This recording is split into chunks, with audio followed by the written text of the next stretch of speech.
Amina, send these foodstuffs to palace. Yes, Mama, Amina, I will be back. take this to the palace. But Mama, this is the only food we have left. My dear, you will not understand. I will find you something to eat later. Your king, and you will obey my words or face my wrath. I command your loyalty. Look upon your future and tremble. I, King Ezeugo, decree this land ours. None shall challenge my dominion. All bow before my power. No tomatoes for you, little woman. Give them back, please! Get back, old woman. My yams, my fish. Oh, no. Good morning, my beautiful people. What if a powerful king became so greedy that he banned all laughter from the entire kingdom and declared that joy belonged only to him?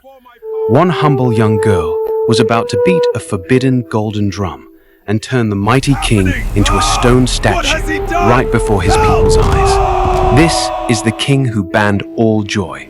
Part 1. Get ready for palace secrets, wicked greed, and ancestral justice. In the ancient kingdom of Umuora, where the red earth once danced with the sound of drums and joyful festivals, King Ezeugo now ruled with a heart full of poison. One morning, the king stood on the palace balcony and shouted across the land in a loud, commanding voice. Listen, all of you! From this day forward, every family must surrender 70% of their farm produce, animals, and all their assets to the palace. My joy is your duty. My comfort is your sacrifice. His guards immediately marched into the bustling market like a swarm of locusts. They collected taxes on every single item: yams, fish, cloth, even the wrappers the women wore.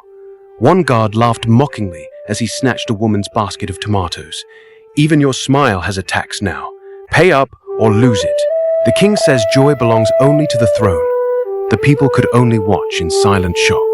Later that day, King Ezeugo himself rode through the village on his royal horse, surrounded by soldiers. Whenever he spotted a goat, a cow, a chicken, or a sheep, he pointed with a greedy finger and barked, "Seize it! Everything in this kingdom belongs to the throne." The soldiers dragged away animals left and right. By evening, the village granaries were empty. Children cried from hunger. Mothers cooked watery soup made only of leaves and roots. Elders sat under the ancient iroko tree, their stomachs growling louder than the drums they were no longer allowed to beat. One afternoon, while riding through the market, the king noticed a young girl wearing beautiful, expensive coral beads. His eyes narrowed with greed. "Those beads are too fine for a common girl like you," he sneered. "You will now work as a palace maid. Your beauty and your beads belong to the palace." The girl's mother fell to her knees, crying, "Your Majesty, please, she is my only daughter."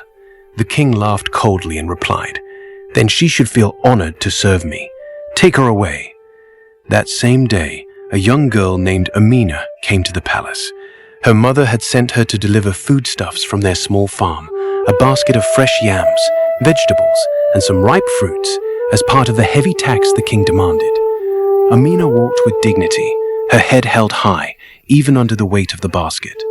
As she entered the palace compound to hand over the items, King Ezeugo spotted her. His eyes lit up with fresh greed. "Who is this fine girl?" he demanded. "She looks strong and capable. From today, she will remain here as a palace maid. Her mother can go home alone. The palace needs more hands to serve the throne." Amina's heart sank, but she said nothing at that moment. Her mother pleaded softly from a distance, yet the king's word was final. Amina was taken inside to begin work as a lowly cleaner in the king's private chambers. While polishing the king's golden ornaments and sweeping the marble floors, Amina overheard him speaking secretly with his advisor. King Ezeugo whispered greedily, "There is an ancient golden drum hidden somewhere in this palace. It carries the spirit of endless joy for the entire land, but only if the joy is shared freely. I will find it and keep all the joy for myself alone." Amina's hands froze on the broom. Her heart burned with quiet anger and growing courage. She whispered softly to herself, "This madness, it cannot continue forever." In another part of the palace, a young servant girl named Adaora moved about quietly, carrying water and helping with chores. She had witnessed many injustices and her eyes often met Amina's with silent understanding. Amina moved like a quiet shadow through the vast palace corridors every night. She swept floors, polished golden pillars, and listened carefully to every whispered conversation. The palace that once echoed with music and laughter now felt cold and heavy with fear. One stormy evening, while cleaning the king's private inner chamber, Amina's broom struck something unusual, a loose tile in the wall. She carefully pulled it aside. Behind it glowed the legendary golden drum, shining with soft golden light and covered in ancient ancestral symbols. It hummed faintly, as if alive. As her fingers gently touched the drum, a warm ancestral voice whispered directly into her heart. "Child of Umora, I hold the true joy of our people, but I can only sing when joy is shared freely. The king's greed has silenced me for too long. Free me, but beware, his darkness will fight back with all its strength." Amina's heart raced with both hope and fear. She quickly hid the tile back and planned her move. She would wait for the next full moon festival, when the king and his court would be drunk on palm wine and distracted by their forbidden pleasures. Meanwhile, King Ezeugo's cruelty grew even darker. He was no longer satisfied with 70%. He wanted everything. He gathered his guards and shouted, "Search every hut again. If anyone hides even one yam or one chicken, bring them to me. I want the entire kingdom to feel hunger until they remember who their joy belongs to." His guards laughed sarcastically as they marched out. One guard joked loudly while dragging a poor farmer's last goat. "Look at this skinny goat. Even the animals are rebelling against the king's tax. Should we tax its bones too?" The people suffered terribly. Children became too weak to play. Mothers whispered lullabies with tears in their eyes. The village square, once filled with laughter and moonlight stories, was now silent and empty. One evening, the wise old woman, Mama Nwani, gathered a small group of trusted villagers secretly under the ancient iroko tree. "The ancestors are angry," she said in a low, serious voice. "This king has locked away our laughter and our food, but a brave heart is already moving in the shadows of the palace. We must be ready." Amina, who had sneaked out to meet them, confided quietly, "I have found the golden drum. It spoke to me, but the king watches everywhere. His guards are everywhere, and his concubines spread lies faster than fire spreads in dry grass." Mama Nwani placed a gentle hand on Amina's shoulder. "Be careful, my child. The drum's power is great, but greed always fights hardest when it is about to lose." In the palace, young Adoni moved silently among the servants, carrying water and observing everything with sharp eyes. She had become a quiet ally to Amina, passing small warnings and sharing stolen moments of hope when no one was watching. The full moon finally rose. The palace was lit with bright torches. King Ezeugo and his court feasted loudly inside, drinking palm wine and mocking the silent kingdom beyond the walls. "This kingdom is so quiet now," the king laughed sarcastically while chewing roasted meat. "No more annoying drums and singing. Finally, peace," one of his concubines added with a wicked smile. "Yes, your majesty, even the children have learned. Crying too loudly also has a tax." Amina slid through the back passages like a ghost. Her heart pounded as she entered the king's chamber, grabbed the glowing golden drum, and ran toward the village square. Suddenly, alarms rang out. "Thief! Stop her!" the guards shouted. The chase began through the twisting moonlit paths and palace gardens. Amina ran with all her strength, the golden drum pressed tightly against her chest like a beating heart. Her colorful wrapper flowed behind her as she dodged between trees and bushes. She finally reached the sacred iroko tree, where a small group of villagers had gathered in secret, their eyes wide with desperate hope. Adoni was among them, breathing fast from her own quiet escape to join the gathering. Moments later, King Ezeugo arrived on his royal horse, surrounded by furious guards and concubines. His face was twisted with pure rage. "Give me my drum, you worthless palace cleaner," he roared, "or your head will decorate my palace gate by morning." Amina stood tall under the iroko tree, breathing heavily but holding the drum high with both hands. Her voice was steady, despite her fear. "This joy was never yours to hoard, your majesty. It belongs to the land and its people." The king laughed wickedly, his voice echoing through the night. "Beat it then, slave girl. Let us all see what happens when a dirty cleaner dares to touch royal treasure."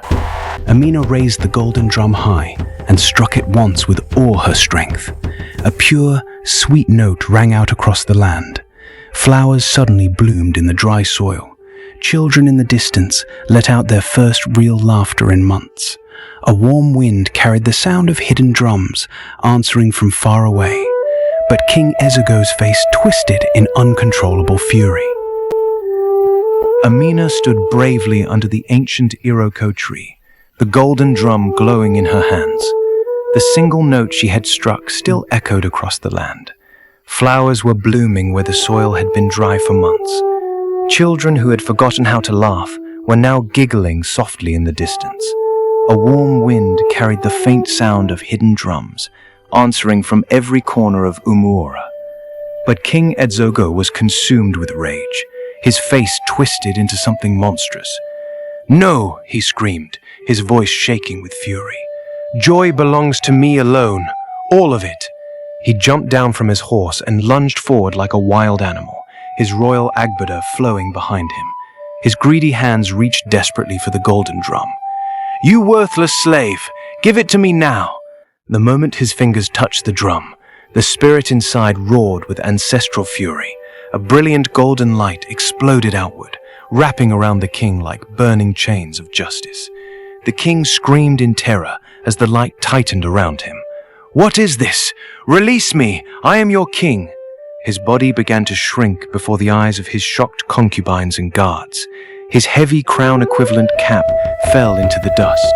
His luxurious red and gold agbada, once covered in coral beads and cowrie shells, started turning into tattered rags. He grew smaller and smaller, first the size of a child, then smaller still, until he stood no taller than a small boy. His face remained frozen in a greedy snarl, his hands still outstretched, as if trying to grab what was never truly his. The light continued its work. With one final burst, King Ezeugo transformed completely into a cold, lifeless stone statue, frozen forever, with empty hands and a look of pure greed on his face.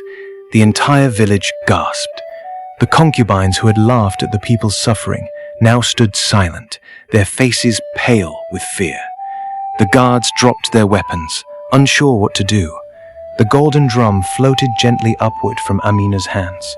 It glowed brighter than the sun for a moment, then dissolved into thousands of sparkling golden dust particles that rained softly down over the entire kingdom.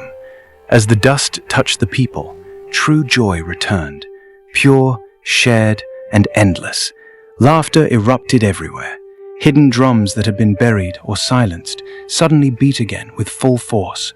Songs that had been forbidden rose into the night sky. The river seemed to sing along. Even the stars above twinkled brighter, as if the ancestors themselves were celebrating.